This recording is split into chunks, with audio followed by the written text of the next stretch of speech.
Welcome. Thanks for stopping by. Today we're going to talk about the top 10, maybe a couple extra, tools that you can get from your local hardware stores, DIY centers, Amazon, that you do not have to get from a jewelry supply store. Hopefully this video saves you a ton of money and helps you get some tools that will work perfectly and will last for many years. So with that, let's go ahead and get started. My first pick is the good old Optivisor. You may be young and have great vision now, but trust me, as you get up to my age, your vision won't be so good. It'll make your life a lot easier to have something like this. Couple options you might want to think about on that. Amazon, I think this is the one I ordered years ago. It has 4 different magnifications. You can just pop the lens out, pop a different magnification in, and go for it. If you want, let's see, that's 25 bucks, and you could go to a jewelry supply and get a single lens for almost $60. Totally your choice. So, Optivisor. Absolute must-have. The second thing, files. Cheaper files work great for rough cutting, shaping,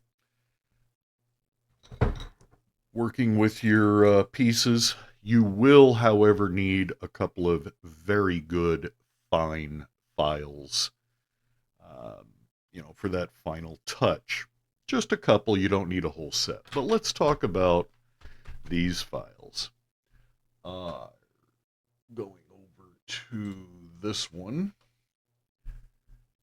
This is the set I ordered years ago. That is $5. If they get dull, worn out, throw them away. Buy another set. Again, these are not as fine as a real jeweler's fine file, but I find that I use these 80 to 90% of the time. There's some other options on the larger files. Whoops. I use this one for just rough cutting, filing edges of sheet. It's not very fine. It is a double cut, so you can pull backwards and forwards without having to lift it up and go forward only. I found these at Walmart, $12. Again, disposable tool, works fantastic.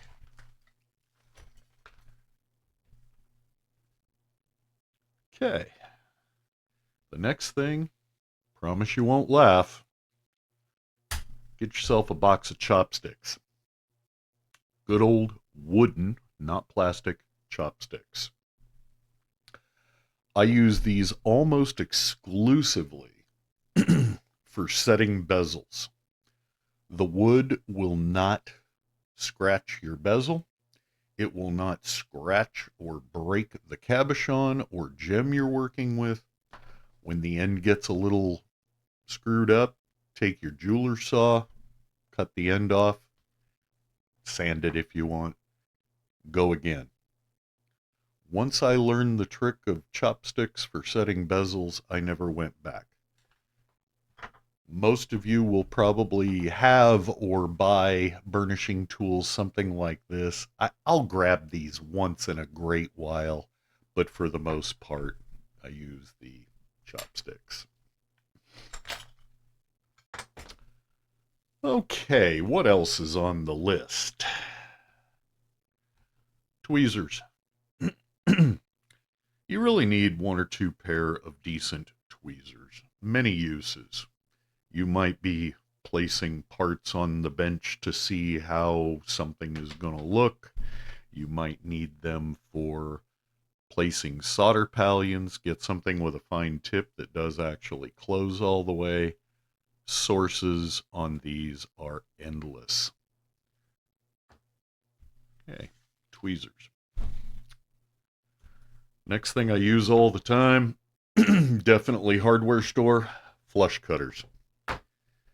Slightly larger pair. Flush cutters are flat on one side, so you have a nice straight edge after you cut. The angled side is on the inside. Slightly larger for cutting larger pieces, slightly smaller for cutting smaller pieces. Jump rings, the end of a strip, whatever you need to cut. Very, very helpful.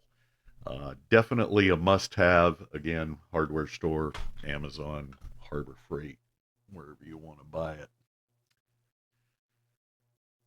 The next item on the list that I just cannot live without is parallel pliers.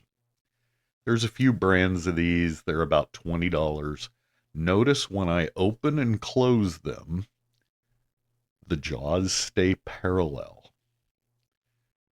And they are flat. They're not serrated. They're not patterned. Very flat. You can repolish these if you find it scratching your silver. But these can be super handy for flattening out a little piece of scrap or something you just cut, getting rid of the curl. And notice the whole piece will go in there and lay flat. Parallel pliers, wonder tools, absolute must-have for the serious silversmith.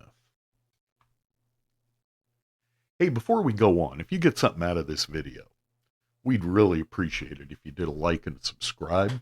Maybe share the video with your friends. It really does help the channel grow. The more people that comment and like and subscribe, the more YouTube will throw the video out to more people, and that's awesome. It doesn't cost anything. You're not going to get spammed, and we really appreciate it. Make sure you click the bell to be alerted of additional videos when they get posted. All right, number 7, shears. Got to have shears. Maybe you got some excess backplate to cut off on a cabochon setting. You can get these at jewelry suppliers, jeweler suppliers, or you can get them on Amazon or anywhere else. You want something that will cut up to about, let's say 16 gauge, maybe 18, depending on the kind of things you're doing or working with. And I would recommend getting as thin a blade as possible so you have less curl after the cut. But very handy. They stay sharp quite a while. Should be able to get them for under $10. Have yourself some shears for trimming. Number 8, micrometer. Now, you can spend $19 or you can spend $300. Go cheap. Here's why. In silversmithing, we do not need 3 or 4 decimal point accuracy. We might be measuring a piece of half round for a ring band, or just doing some rough guesstimates on the size of a stone. You don't need $300 or even $100 Mitutoyo or some of the nice ones. Harbor Freight's got some cheap ones. They work great. But get yourself some calipers, electronic micrometers. You can also, with one end, to measure the depth of something or inside of a hole. That's kind of handy. You can measure the outside of something with those teeth, and you can measure the inside with those teeth. Very handy tool. Again, cheaper is better for the silversmith. Number 9, next up on my list, Hammers. People always ask, what kind of hammer do you use for that and that and that? I'm not talking about forging hammers and all the different texturing hammers.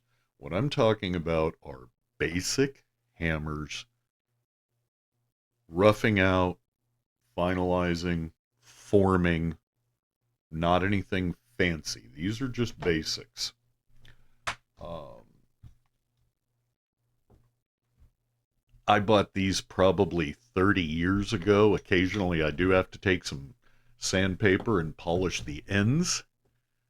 I think they might have been $5 back then. They're probably $9 or $10 now. These are called auto body hammers. People that take dents out of your car use them. Very handy for the silversmith. Then you're going to want either a rawhide or rubber mallet or both. It's whatever you prefer working with. These are most commonly used to either flatten a piece of metal without denting it, without marking it up. Keep the ends of your hammers clean. Brush them off. Wipe them off with some 409 once in a while. You can do something on Amazon.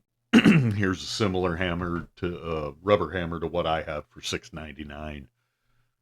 Silver is soft. It's going to last you forever.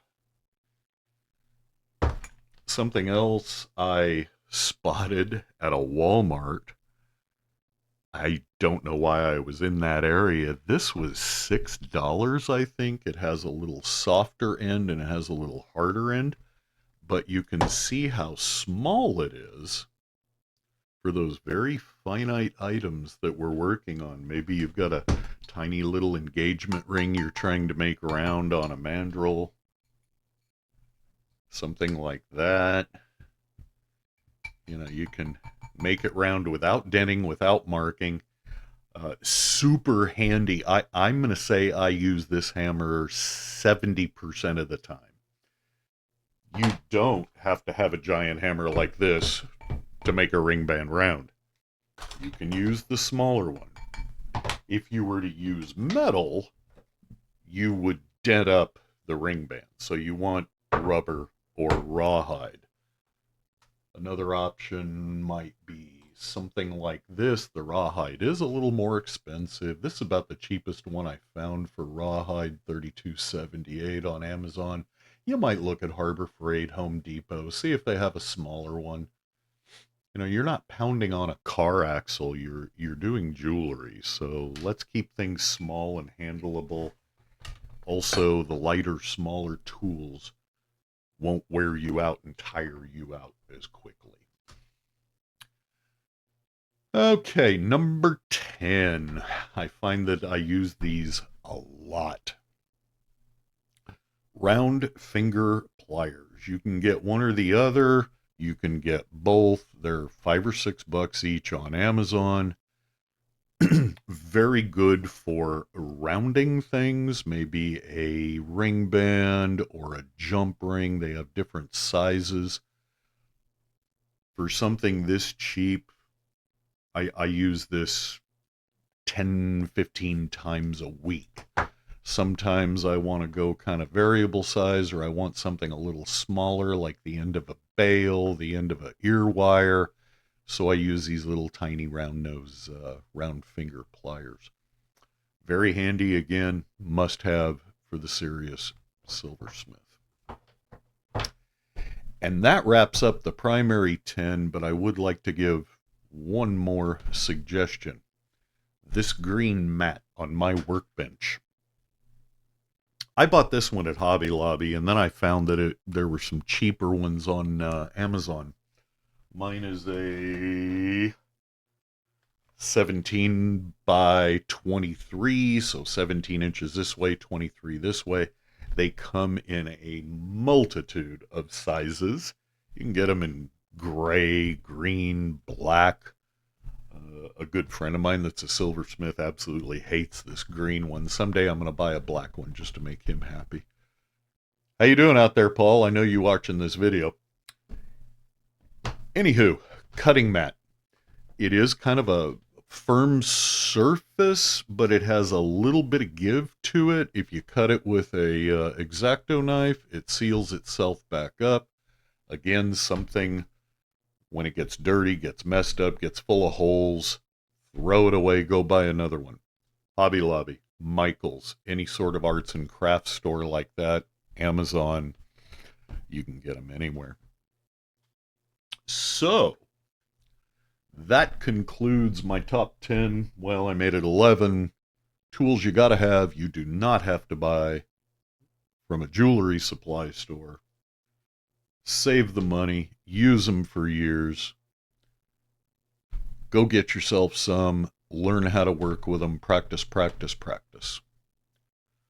With that, be well, be creative.